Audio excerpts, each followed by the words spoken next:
E-commerce and retail champions, hope 2025 has started well for you all. Just a quick one before we dive into the latest episode. I'm always on the lookout for Australian e-commerce founders or experts in their field to come onto the show. If you've got a great story to share, we'd love to hear from you. Just click the link in the show notes below and I'll be in touch around next steps. Anyways, back to the show. I got a late call up like 2 days ago. 2 days ago, they said, "Can you turn up?" I'm not a black tie kind of guy. Yeah. Anyway, so I hired a suit. Next day delivery guarantee. That was Tuesday. Nice. I just got still sweating on it. a message about an hour ago saying, "Hey, it's been held up. There were some flight delays. It'll get to you tomorrow." Wow. Fucking perfect. Is it tonight or is it tomorrow? Tonight. Oh, Yeah. lovely. So that's good. Jeez, yeah, when maybe e-commerce doesn't go as planned, hey? That's it. I could do an episode about that. So yeah, Yeah. I'll have to Might have to dust one off from the back of the cupboard there, mate. It'll be a navy black tie, and it's going to have to wear it with a bit of confidence. That's it. You won't be able to throw that. Yeah, I went to a wedding last week and got told it was black tie. Got a black tie. I used to work in the corporate world and had a ton of suits. We actually won the Shopify Build a Business competition in our first year, and we got flown to New York and everything. So Ben, my business partner, and I went to the Beverly Center, which is a famous mall in LA, and bought a suit. We turned up there and none of the other Shopify businesses were wearing suits. We were the only two idiots wearing suits. We were presenting to Mark Cuban and Tim Ferriss, all these billionaires. We thought the right thing to do would be to wear a suit. So that was the last day I've ever worn a suit to work. So happy to put that one back there. But yeah, weddings and formal occasions, you have to have one trusty suit that you can go to. Yeah, exactly. Well, I think it's better off being overdressed than underdressed, though, isn't it? Like you can go up and go, "Oh, that's just how we operate. We're sharp. We're sharp operators. We look good." Yeah, a little heavier on the Australian accent and lean into it. So look, it definitely wasn't the wrong thing to wear. Probably said, hey, we're in a different game now, entrepreneurship, e-commerce. You can sort of be who you are or be who you want to be a little bit more. Yeah, no suits and ties to work anymore, which is refreshing. That's it. Although you've got your branding is quite black and white, so you'd be fine in a black with it'd be very much on brand for TW. True. Yeah, maybe you need a bit of dry fit material, some stretchy pants so you can do a squat in or go for a run. Yes, yeah, can never be out of place with black and white, let alone a black and white suit. Yeah, 100%, mate. So thanks for joining us again on e-commerce Australia. We have another great South Australian joining us today, starting his e-commerce journey with little more than a credit card to building a multi-million-dollar global e-commerce business. They've amassed a huge following on Insta, I think over 500,000 followers, coming up to 20,000 subs on YouTube and over 3 million views on the channel. He walks the walk, and I'm hoping he talks the talk as well, given we're on a podcast. The WOD Life, now known as TWL, co-founder Andy Lee. Thank you for giving up some of your time to join us today, mate. Thanks, Ryan. What an intro. Absolutely pumped to be here, and yeah, really humbling to hear such an introduction. It's pretty cool to see how far we've come. Yeah, absolutely, mate. And as I said, I was doing a little bit of research before the show, and it looks like content has played a huge role in growing your brand. So I really want to touch on that. But you sort of mentioned a few. There's a lot of other areas we can go down with this podcast today. So I'm excited to share your journey with the listening audience, and we've got plenty others that are kind of maybe where you were a few years ago, and we'll look to you and some of your advice to help them grow. So no pressure. Yeah, let's see how we go. Hopefully I live up to the hype. Mate, how are things in Adelaide before we get into the hard-hitting e-com questions? What part of Adelaide are you in? Yeah, look, not too many e-com businesses in Adelaide, but when you do hear the name, you always go, wow, that's awesome. We definitely punch above our weight class. So Absolutely. Yeah, Adelaide, while some may say it's a little quiet, easy living, close to the beach, wineries, hard to go past, but it's honestly a great place to do business. We've got a great, amazing team. And not too many distractions. So yeah, it's a great place to be based, and be happy to be a proud South Aussie. Did you grew up you born and bred South Aussie?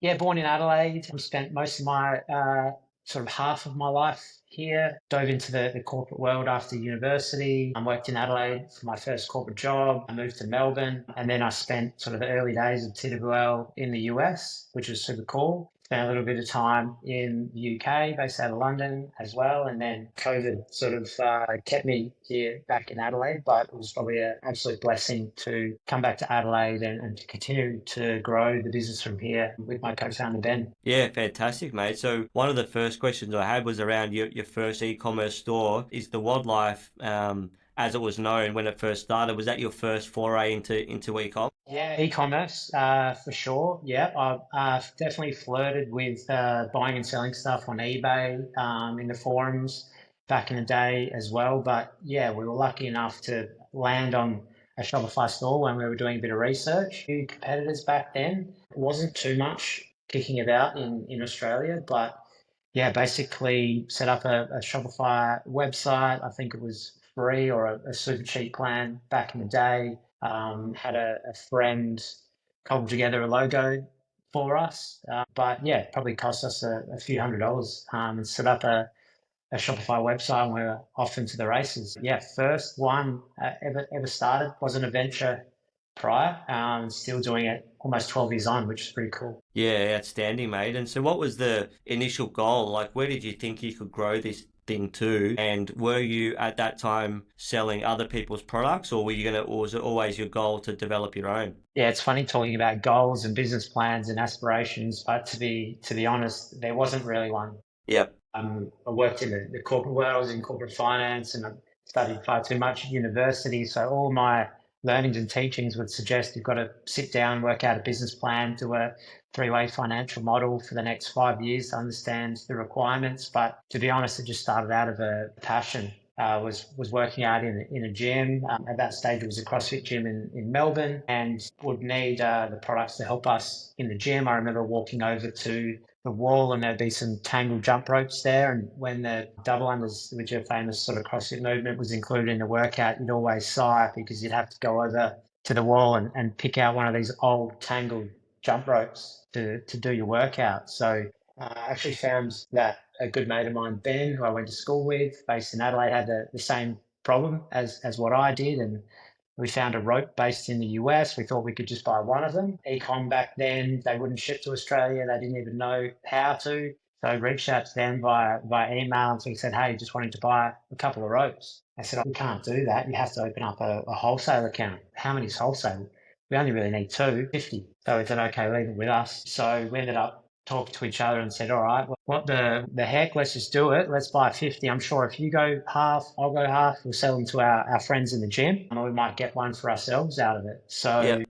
yeah, basically got 50 ropes. Ben took 25, I took 25, sold them to our friends at the gym, got a rope out of it each, and didn't really think too much of it. But then from that, our friends were like, these are amazing. Where did you get them? What else can you get? And we were sort of our target market at that stage, both very passionate about training, probably all the gear, no idea type guys who we just wanted every advantage in our workouts. And Yep. yeah, a small passion was definitely lit there. And we went about finding other products that would help our training, but also our friends in the gym. And then we ended up sort of trying to commercialize it by setting up a bank account because we needed to get payments and pay people. So a friend of mine was working at the bank, and next thing you know, we've got a logo, a Shopify store, a bank account, and some products. That our first warehouse was Ben's bedroom, and then sort of off to the races. So Good stuff.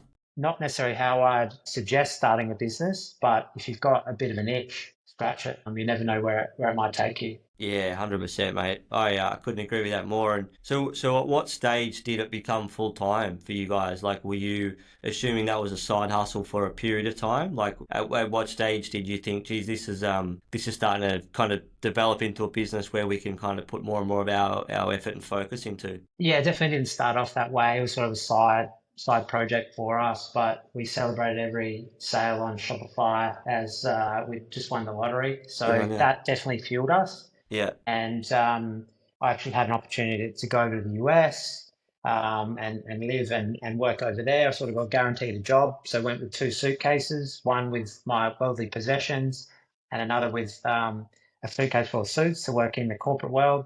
Did interviews and everything. While I was doing that, WOD Life on our TWL was just getting more and more orders, more engagement. The work that had to be done was more and more. So sort of said, hey, let's just dedicate every sort of waking moment to this and really see how big it can get. Had a little bit of savings there that I lived off, and Ben was still working full time. He'd go on his lunch break, he'd take all of the bags down to Australia Post, and then at night he would be packing them, and then lunchtime they'd go off the post office. So it was really probably the first year, and I'd say that the moment for us was when we actually won the Shopify Build a Business competition, which is a competition that the e-commerce platform had back in the day. I think they went all in on it, and they said let's do a big prize. I think it was $50,000 and a trip to New York, which sounded pretty cool. We thought Absolutely. we'd no chance, but somehow, some way, two guys from Adelaide, South Australia, Australia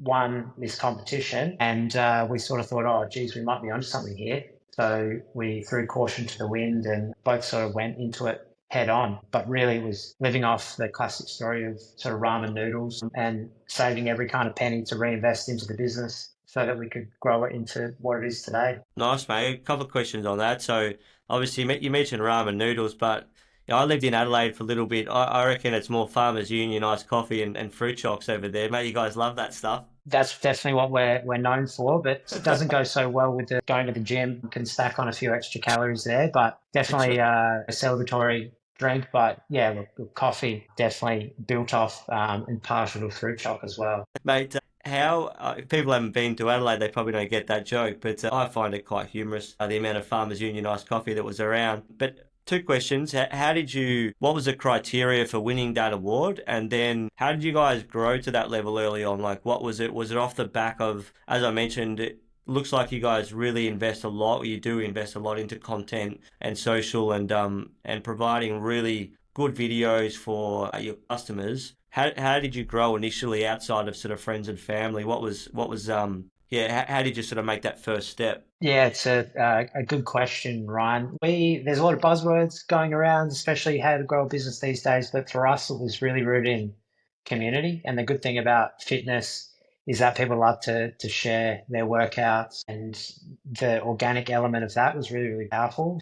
I would say that early days, that was what helped us establish a business. Was having that early day referral, getting the product, providing it to a customer, then being pumped about getting access to it because previously they weren't able, sharing it with their friends, sharing it with their friends at the gym, and that sort of spread like wildfire over that sort of first couple of years in particular. I think Facebook back then was just taking shape where you used to be able to post something and it would go to your whole audience, which is definitely rare Yeah. now, but that was really big for us early days. Look, it still is, but also reaching out to people in the industry, providing with product and getting them to sort of share what we were about and our story. So yeah, that was massive for us early days. Ben and I would take all of the photos ourselves. We'd rope in. We were lucky to have a couple of good looking friends at the gym who would pose in the product and we'd put that up online. Yeah, really, there was a problem there that not only we were facing, but other people were facing it as well. And I think a lot of people just loved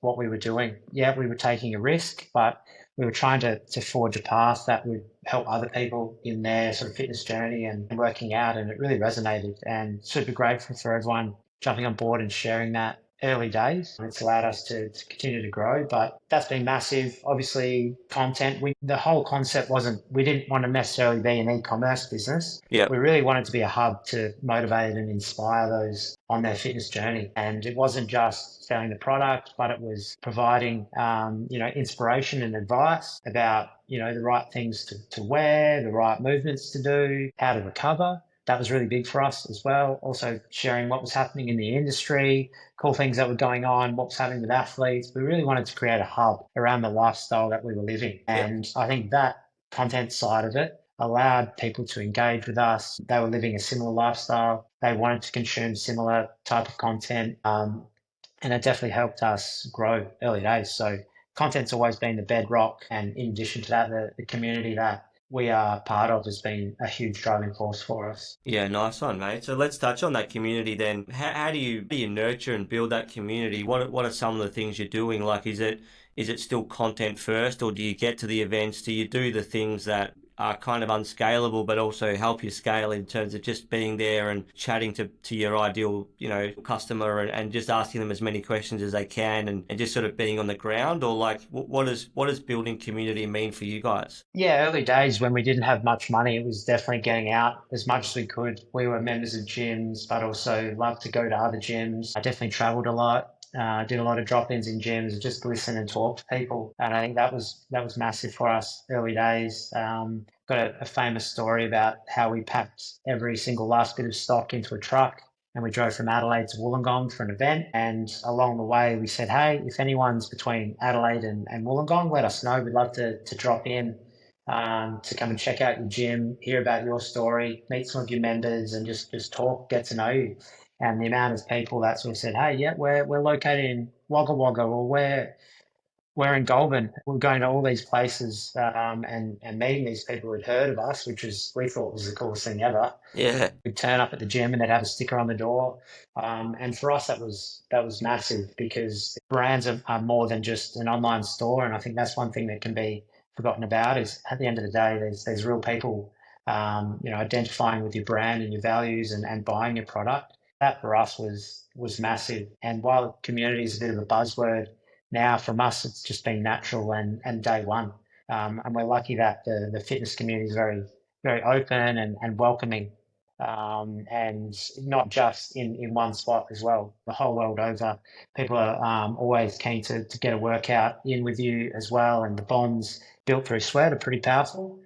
So yeah, that's been huge. Offline attending events where we can, really key. And of late, we've been looking for other ways to engage, whether that's through the TWL Run Club, where we might turn up in a city and organise a run club, and then have everyone else after either grab a coffee or get a refreshment. And just to speak with people. And it's really, really cool to hear people's stories. They share their journey, and that really fires us up on why we exist and what our mission is and what we're looking to really try and create. So it's super powerful. It's being authentic. It's trying to have real connections online and offline, making sure that your online can back up what you're doing offline as well. And I think they complement each other really powerfully. Yeah, fantastic.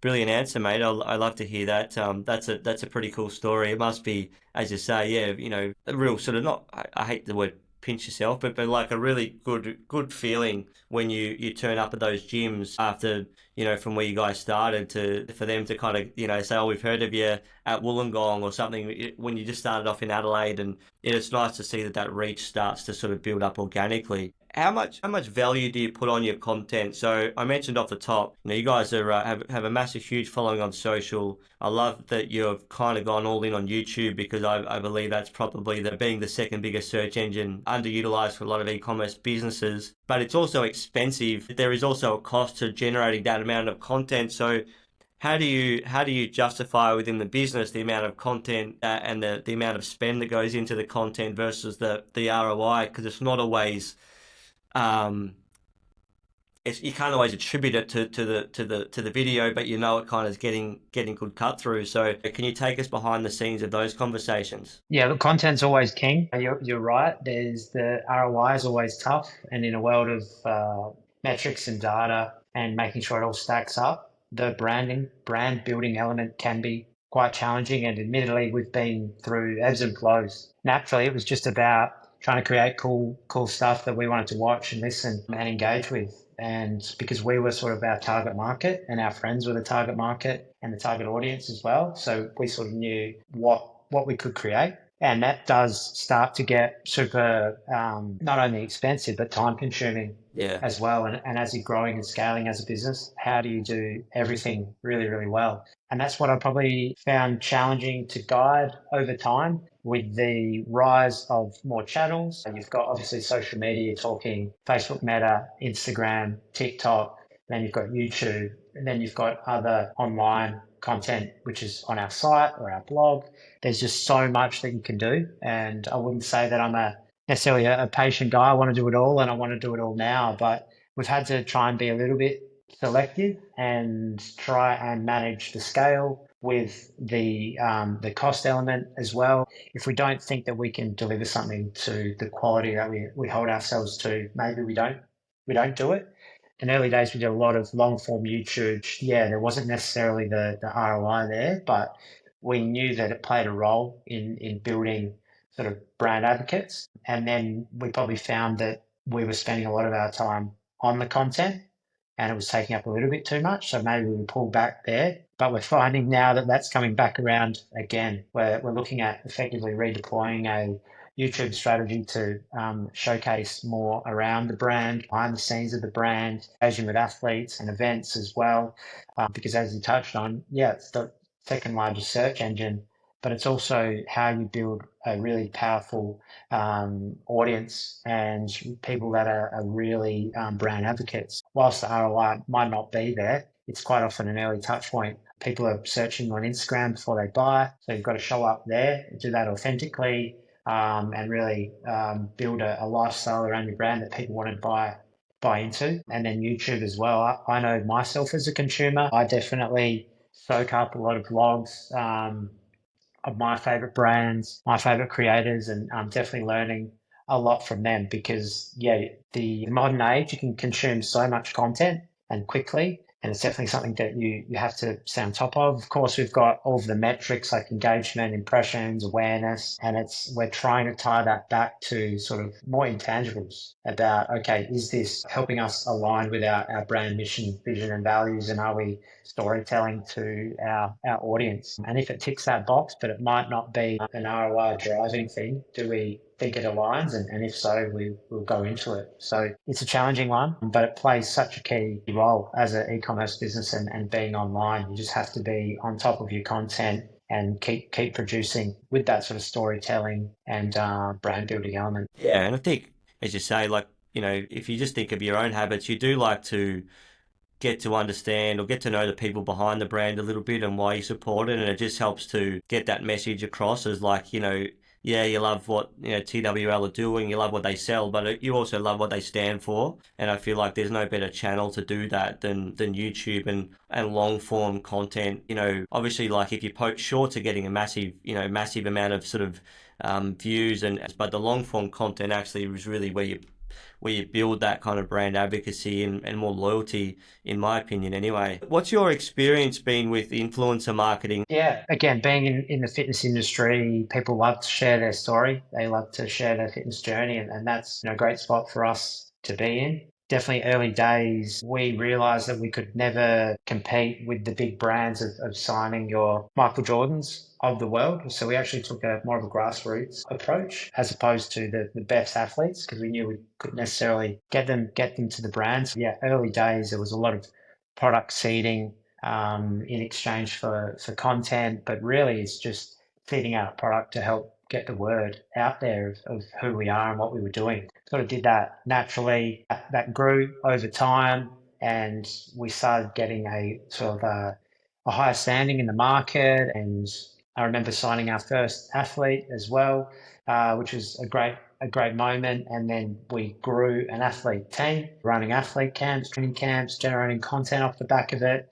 They were sort of gym owners, coaches, and competing on the not only the local but the global stage as well. And that was awesome. Probably one of the fondest times of the business was being involved in that. And then it probably tailed off a little bit. We've always looked to have sort of partnerships and alignments with athletes and ambassadors, as we call them, rather than sort of an influencer. Always been part of the strategy. Trying to do it authentically is key. We've never really wanted to provide a product to someone that didn't really feel it or they were doing Mm. it for a discount code. We wanted to really partner with people who believed in us, in the story, and wanted to help represent us out there in the world. So that is challenging and picking the right people to work with. But yeah, over time we've got a really core group of people that we've worked with from sort of day one. We've maintained relationships with athletes, whether we work with them directly under TWL or the other brands that we work with as well. That's been really, really cool. Okay.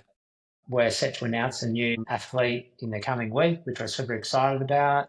But it's always key because we need people to represent us out there in the market. Myself and Ben have probably been operating behind the scenes, and we always viewed our athletes and as our ambassador and our ambassadors as representations of us out there in the gyms, at events, and competing on TWL's behalf. So it's really powerful, and yeah, sort of seeing how they embody the brand and what we're about, and sort of wear it as a badge has been really cool.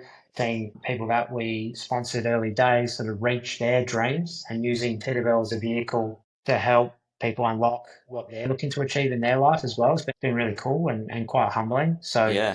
yeah, it's been really enjoyable. The challenge is always maintaining that authenticity there where they're still connected and they believe in the brand rather than just getting someone because maybe they look good.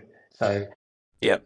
it's always been a key focus of ours. Yeah, nice. That's mate. Yeah, that's another brilliant insight, and it kind of there's good congruency between kind of your own content and then what you're sort of saying on the podcast, which yeah, obviously is makes sense. But you did a LinkedIn post, and I want to just touch on that as probably a good segue into this next point around how human can your brand be? Do you want to talk to us a bit more about this point? You mentioned on LinkedIn that one of the things that you've noticed, or with the rise of AI, and one of the questions that you posed on LinkedIn was how human can your brand be? And I guess the more human you are, the more authentic you are, the better cut through you're going to have from a branding or an e-commerce business. Yeah, for sure. We talk about buzzwords, but I think AI is probably the greatest buzzword out there at the moment, and seeing where that's going from even UGC generated with AI. Now humans aren't really humans. It's exciting, but also scary to think, where is this all going? And I'm,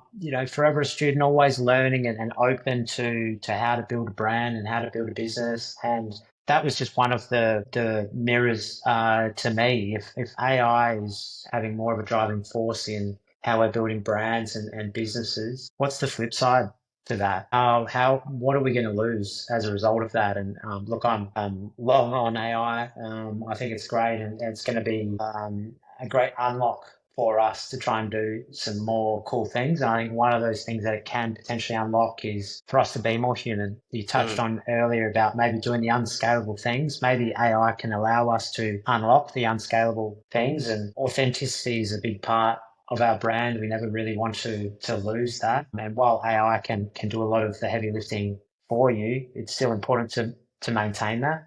And we always want to be more than just a store. We want to be connected with the people and the community within that. And it's always about engaging with our community and talking with them, not just at them. That authenticity piece is a big one for us. We're trying to do more around taking them behind the scenes. It's not just about here's a product that you see on our website. It's taking them through the 18-month journey, the painstaking journey that we've taken from sourcing the fabric to getting the right fits to getting the right colors to putting it up to the test in the gym.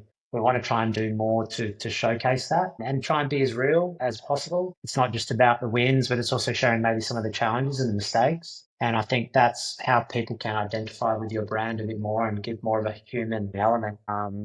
Personality is a living thing. So how can you have a voice and an attitude and some values that you stand behind that people can really resonate with? And especially in fitness, having a level of empathy is not always, wins and success and PRs.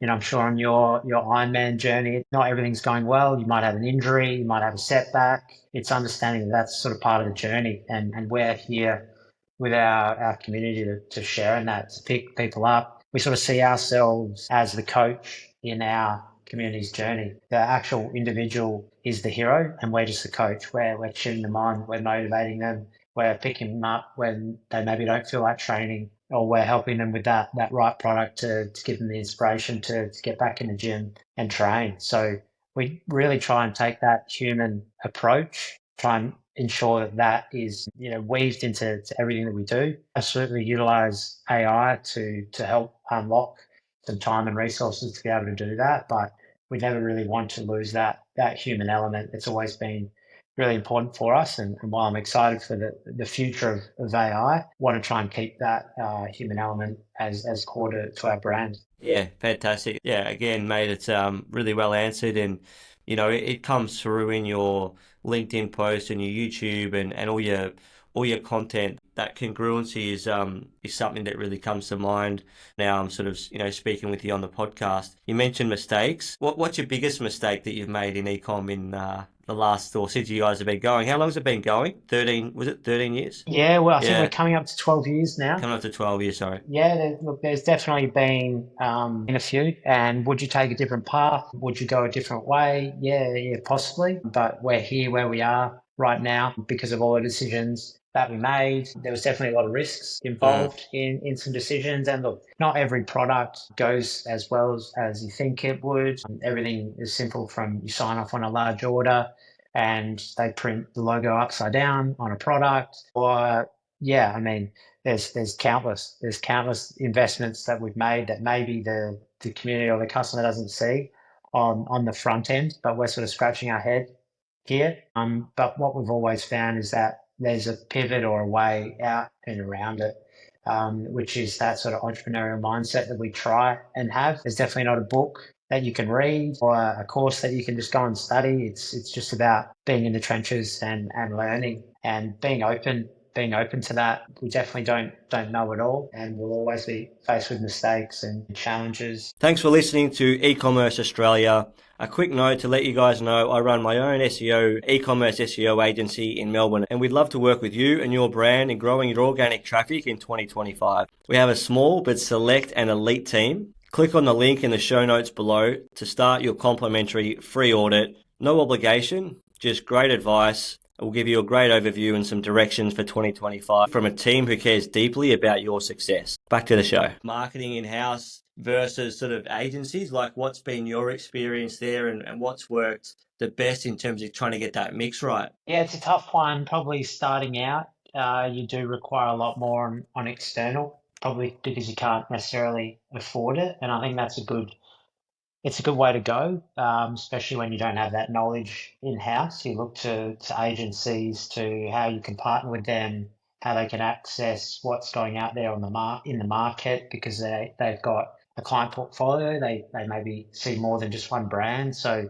that's a good way to partner with agencies, and especially where it's difficult to get that level of talent in house. So I would say Yep. early days we partnered with agencies up to a level on everything from, say, paid ads, even email, dev agency, up to a certain level where it makes sense, where you can, one, access the talent in house and effectively manage it as well. Because it is quite a knowledgeable area of the business. It's important to understand how it works. But we definitely tried our hand at everything. We were running Facebook ads early days before we handed over to an agency because otherwise we wouldn't have been able to manage the agency effectively. But what we did Yeah. was we basically said, okay, where's our time best spent? Can this be outsourced to a level? Can we get any uplift from that? If not, okay, maybe we continue it in house. But if we can, and we can be freed up to do other things, other brand and business building related tasks, we'll do it. But then arguably it comes around full circle as well. Once you hit a level of scale where maybe the agency touch point or time on the account isn't as much as what you'd need, and it does make sense of maybe the ad budget or the size of your account or the spend or the level of creative going through it is at a level where it makes sense to come back and bring it in house, and you can find talented individuals to run that channel for you, then yeah, it maybe does make sense to bring it back in house. But I always think there's a role for both. If you can manage Yep. it economically, efficiently in house, that's important because no one ever knows the brand like you do, and agencies may interpret it. But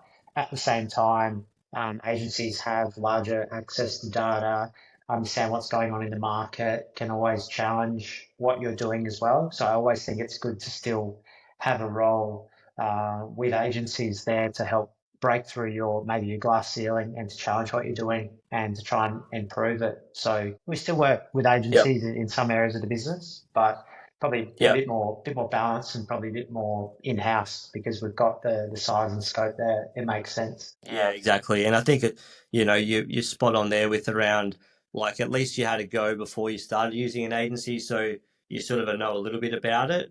Find that's always the biggest challenge when working with an agency. If you don't really know what they're doing or what it takes or anything about it, then it can be quite a fractured relationship when things don't go well. But if you've had a bit of a play around and you sort of know a little bit around it, then it makes it probably even a little bit easier to spot the better agencies or someone that you're going to feel comfortable working with.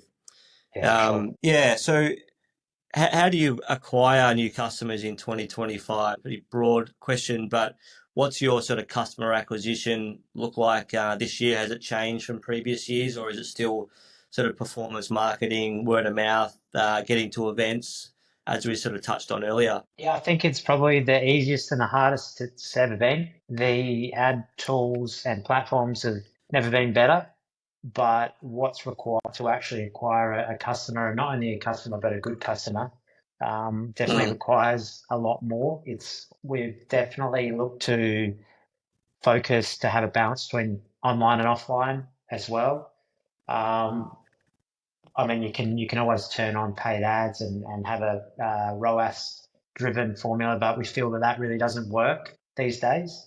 A few things that are maybe working for us is the content first approach to marketing. That is key. So whether that's short form video, which is allowing you to get your brand in front of more people each and every day. Where for us, it might be athlete content, or we're trying to do a bit more behind the scenes, showing people how our products come to be and the process around that, and trying to weave in some more storytelling, which is less of a polished ad and it's a bit more real. So that's one way yep. that we're trying to get in front of new people. This year, obviously, the community is important for us. We've come from the community, we're members of the community, doing things online and offline there. Sure, you can have online communities through social media, etc. But for us, it's about having a really strong offline community as well and activating that. Simple things we've done around TWL run clubs or TWL train clubs where people we maybe didn't have as customers before, getting introduced to the brand for the first time. Maybe people might be bringing their Yep. friends along, and all of a sudden they go, "Oh wow, cool! You're actually the founder, and you ran with me, and you're buying me a coffee after and hearing about my training journey." So that's probably one thing that's not necessarily scalable, but we found is really important to build relationships with people on the ground floor, and then when they actually see your ad, then those two first things is that the ad recall is going to be far better, and actually the performance on the ads is going to be more improved because they have an understanding of who your brand is, the stories that you tell, and arguably the ROAS on those ads is going to be improved. So bit of a balance there. I still don't think it's a time where we can turn off all paid ads. I think we all agree that'd be a great time. So Mr. Zuck can't sort of get our money, but it's a balance at the moment, a bit of a cross-channel strategy where ads are still playing a role. There's a lot of offline integration there, as well as the role that content and community plays. So no one size or one channel fits all. It's definitely the most amount of channels and intensive, the amount of content driven to try and acquire not only a customer but a good one as well, one that wants to stick around because they like the story, they like your brand, they like what you stand for. Yeah, yeah, mate, that's yeah, a great response. I want to pick up on the good customer versus, let's not call them a bad customer, but maybe a not so good customer in a second. But I think just to highlight or reiterate your point a little bit, generally find people want to be part of that they want to be part of something. So that connection and community, as you touched on, you're going and being at the live event, you're kind of investing back into your relationships with your customers, and I think that is so important for cut through in 2025 for all e-commerce brands listening. It's actually, yeah, people want to be part of a community. And a lot of these, I've got a lot of experience in run clubs or try clubs, but people join for a sense of community. And then if someone's involved with that community and they run a store like you do, they're more than happy to jump on and purchase something from you and be, because they know your story and they connect it. And I guess that's how the organic content works as well. If you can't get to an in-person event, the next part of that community is online. So yeah, super yeah, spot on with that point in terms of what I found as well. And I just want to speak around that good customer that you mentioned. What did you do anything Black Friday wise, or like when you talk about a good customer, can you just expand on what a good customer is in your experience? For sure, but we appreciate all customers at TWL play a definite role. I probably think in terms of a good customer is a customer that wants to be a part of the brand and wants to come back more than once. They're not just buying something because it's maybe transactional or it's price driven. And I think in the past, Yeah. a lot of ecom brands, and we've definitely been there, is just trying to get that next sale and doing what you have to get that next sale, whether it's a discount or a tactic to get them in the door again. But what we're trying to do is definitely create a way where people understand the value of what we're doing. And while price is important, it's probably less about the price. It's more the value around the product, how it makes you feel, and being part of something bigger. So that's what we try and do more of. In terms of Black Friday, contrary to popular belief, we actually acquire a lot of new customers on this day, and they're actually some of our best customers because there's a deal or Okay. an offer there. We get more people who may be on the fence about willing to try out a product or test out the brand because maybe the price is really attractive and they'll be willing to jump in. So we actually get a lot of great new customers in those sale periods, even though they might be buying at a discount. They do become some of our best customers. So obviously having an offer that makes sense to get people in, to convert, to test, and be willing to jump into a new brand, because we understand that cost of living is high and it does take a bit to jump into a new brand. So utilizing an offer that makes sense, that makes them want to transact is important.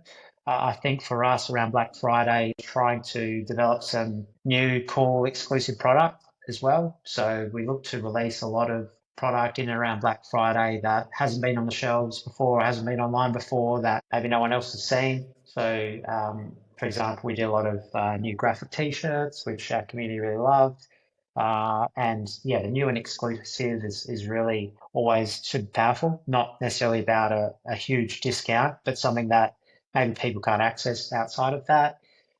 We've flirted with some gift with purchases as well. So trying to come up with some cool other incentives which add value without being massive discounts. We still obviously value Yeah. the brand and value all the time and effort and what it takes to put the product to market at a level that we're confident with and we know our community will love. But adding in with some sweeteners, gift with purchase, whether that's a custom duffel bag that people can put all their stuff in and go to the gym, whether it's a pair of socks, even we did a magnetic sort of camera mount where people could attach their camera to it, tie it to a squat rack, so they could film themselves lifting or working out. So doing some cool things around that was really good. Collaborating Yeah. with other brands and partners too. So yeah, bringing to market some new product and creating a moment around that around Black Friday, which is sort of exclusive, limited edition or scarce. So there's not thousands of units available. It's pretty tightly held. So a few of those Yeah. examples are things that we've done to try and make the Black Friday event not just about massive discounts and crazy deals, but hopefully people love the product they get, and they feel a sense of connection to the brands in that period as well. Yeah, yeah, nice. Are you like, is there, I'm trying to say, are you on discount sort of at other times throughout the year when you need to be as well, or is that pretty much the only time that you'll sort of enter into some kind of discount or promo around price? I'd say that's the biggest one of the year. Yeah, Black Friday, Cyber Mondays turn sort of Black November, around everyone yeah, being promotional. So there's key quarterly sales throughout the year or key peaks where it might be end of season, whether it's Easter or mid-year, or we have our birthday event in September. There's a few quarterly opportunities where people can come in and get a really good deal. So there's always an opportunity for that. There's offers and things like that going on where we try and provide value-based offers for people in the market. Might not be as big and as crazy as Black Friday, but there's always something there for everyone so that, yeah, people have an opportunity to come and try our product, and products from other brands as well throughout the year. yeah, yeah, nice one, mate. Hey, talk to me about the mystery box. Why do you think the mystery box works so well? People love a mystery, don't they? It's been something really cool They that's do. been driven from our team internally.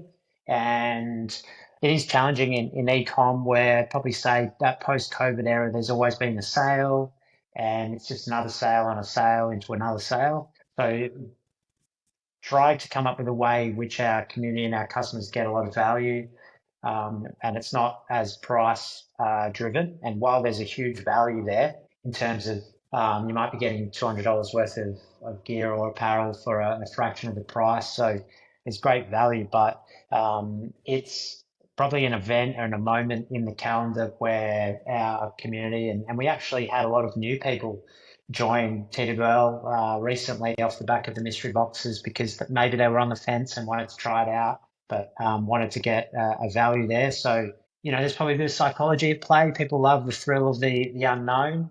They love surprises and it adds to a bit of excitement. It's not just, a sale. It's a moment that they can sort of, what are they going to get? How am I going to like it?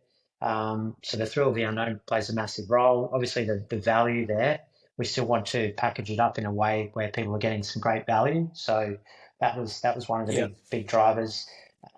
Urgency as well in terms of that it isn't around for a long time, so people can sort of jump in quickly. It's quite limited run, so a lot of the product we put in there is limited run and it sells out pretty fast. So I think the short, sharp nature of the mystery box campaign makes people and probably a mix of products. Sometimes it's a surprise and delight. They get to try out product that maybe they wouldn't have liked, or maybe they didn't know about our lifestyle oversized tee, but try it on, like the material, and all of a sudden becomes their favorite item. Yeah, it's not just a random box of stuff that we put up online. It's definitely curated, and we want our community to really love the box, the mystery box that they receive, and to enjoy it and to tell their friends, to their friends in the gym, tell everyone on social. So yeah, really great moment. It's probably the second one that we've done and super successful. The feedback from our community and customers has been great. They were probably more impressed with what they got versus what they thought they got. Other Yep. brands do it, but it's probably more dead stock that they just want to get off.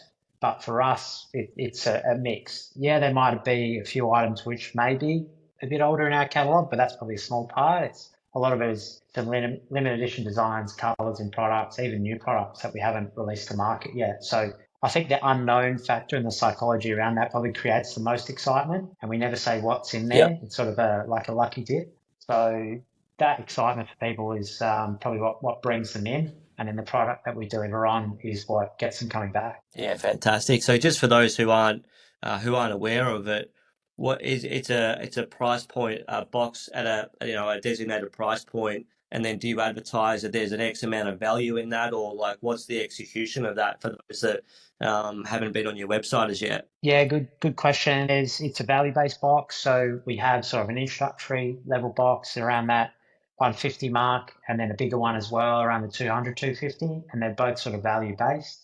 So we won't communicate what is in there exactly because obviously it's a mystery, and that would be Yep. no fun if we told you what's in there. But basically value based, and the bigger box is our most popular, the Ultra. People love that the most because they're getting the most amount of value, and we allow customers to select their tops and their bottom size, and then our team curates what goes into it from there. So yeah, it's a great one that we run sort of once, looking into twice every year. New product that goes in there every time, but it gets a lot of excitement. A lot of new customers come in, a lot of great value. So it's a great opportunity for our community to come in to get some product, and they quite often find a lot of new product that they tend to love after as well. Yeah, exactly. It's good to as you say, I can only speak for myself, but I tend to stick to certain brands that I know and like and had a good experience with. So that mystery box just gives you a chance to try something else that the experts have picked. Yeah, obviously they're not going to send you something rubbish. That's sort of not what the community is about. So yeah, that's a great initiative. Yeah, you answered one of my next question around new people, first time experience to your brand. Do they purchase the mystery box versus the returning customers who sort of know what they're going to get in terms of service and what the split was on that. So you sort of answered that as well. Yeah, we were probably taken back by the amount of new customers we probably in the first one that we ran, it was a lot more of our existing members of the community coming in and getting a great deal. But what we found this time around was that we had a lot of new customers come in. And that's probably a testament to the growth of the audience that we've experienced in between the mystery boxes, the growth of TWL as a brand as well, and getting new people into our community. So that was really cool to see. And yeah, even for us to have the feedback come through our customer experience team was awesome and gives us a lot of confidence that we can keep delivering for our community going forward. Yeah, 100%, mate. If you had to start again from scratch tomorrow, what would the first 12 months look like for you, knowing what you know now, being sort of, 12 years into your journey, your ecom journey, how would you do it differently if you had to start again from now for the first 12 months? Yeah, I think that this is probably the most fun period of it all. And ignorance is a little bit of bliss in terms of if I knew now, if I knew then what I know now, would I have gone about it the same way? Um, Probably the one thing that I look at and wish I did more of was documenting the journey. It's what a lot Okay. of brands and maybe creators are doing now and really, really well. And that's one thing that I wish I did more of, not just in business, but probably in life as well, is just make a real effort to document the journey and to share that with others as well. Even when I try and dig up old photos back in 2013 of when we first started, maybe the first Ben's bedroom, which was our warehouse or our first warehouse. I can picture it in my head, but I don't really have the photos or the videos or the content to share. So Mm. while things are hard and time is limited, I would try and do that as much as possible. And I think brands that are coming to market these days are doing a great job of that. And probably something that we're maybe behind the eight ball because we already have an established brand and that we're already up and running. But I think that's something that we're trying to do more of now is show behind the scenes and how we're building TWL and what our community looks like. And that's something that I always reflect on and wish that I had a camera in my hand, basically from day one, documenting the journey and sharing that as much as possible. The wins, the losses, the challenges, the triumphs, those moments along the way. I just wish I documented that more throughout that process, and that's something that I'm trying to do more of now. Looking back on that, Yep. to share as much as I can, maybe to inspire people on their journey to try to do to get after it, but also. It's really cool to look back on as well. It gives you a lot of perspective and appreciation for how far you've actually come. But I think that's what people like and definitely our community likes now is seeing the people behind the brand, that it's real, that there's people working at it and that they can be a part of it as well. So that's probably my biggest advice for anyone starting or even what to do with their business if they're not sure around content or approach is document the journey and share it as much as you can. And not just the cool, fun, sexy stuff, maybe the challenges that you're going through as well, because people appreciate the transparency and the realness to it. So that's something I'm trying to do more of and trying to do it as best I can, still learning, but I wish I'd done that more from day one. Yeah, it's a great point. How much should they share? Like how much would Andy Lee 12 years ago have shared? Yeah, the wins and the losses. I mean, I think that's always a question of like how much do you share? Like, For if there's a sure. few too many losses or whatever, it's like how much do you share? But I couldn't agree more around the transparency. And you see some of the ecom brands that have come up over the last 5 years have really shared those behind the scenes through TikTok so well, and people get to know them. And again, going back to our earlier point around feeling connection and community, they feel connected because they've been on the journey from the start. But yeah, how much should you share? Should you share everything or 50%? Or I guess each individual is different, isn't it? Yeah, Aren't they? that's the tough Yeah. question. I think as much as you can, uh, Mm. not necessarily the numbers, the P&L. I mean, people like to understand that the size or maybe what you're going after in terms of, oh, I want to. For us, it's not about sort of revenue, but some people are saying, oh, we're trying to build a $100 million brand, or maybe the best community in the world, or this is what we're going towards, and having that sort of North Star or goal and sharing that, I think is key. Yeah, maybe some people don't want to see all the challenges. I've definitely seen some brands share that. Hey, our manufacturer sent us this product and it's completely wrong. And you can actually buy what may be perceived as a challenge. You can then turn that around into a positive. You might have lost money on that production or that run, but you can turn that around and say, hey, we won't put anything out there to the market that we're not happy with quality wise. So we've taken an L Yeah. on this, and it's for your benefit and for our brand's benefit. And probably old Andy would have been like, that's crazy. We don't want our customers or community to know that we had an issue with production, but it's probably something that you can turn around into a positive. And I think just the Mm. experience that I've had over the 12 years now gives me the ability to look at that in a different light. But I think as much as you're sort of comfortable with, and because I think people lean into that. It's not always easy, but I think people appreciate it. Of course, there's a balance between even your own personal life, how much you're willing to share, but as much as you can, as much as you're comfortable with, and that's probably different for everyone. Some people love the limelight, and I'm probably not someone that loves it. I'm trying to learn to love it, to communicate more and to be more connected. And it definitely has its pros, but I can understand that the challenge about that as well. So yeah, as much as you're comfortable Yeah. with, but I think the more you can share, the better. And it doesn't always have to be the sexy stuff. People do appreciate it more when you're transparent and real. Yeah, yeah, completely valid, and it's a good point around, you can sharing the losses, but also that's the opportunity of actually,